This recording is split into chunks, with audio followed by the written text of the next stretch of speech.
Hello everyone, how are you doing? This is MD Tech here for another quick tutorial. In today's tutorial, I'm going to show you guys how to turn on or off silent mode on your Google Pixel smartphone.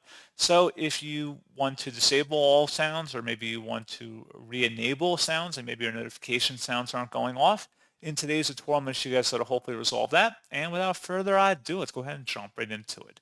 All you have to do is scroll up on the home screen and select the setting gear button. And then you want to scroll down on this page until you get the sound and vibration selected.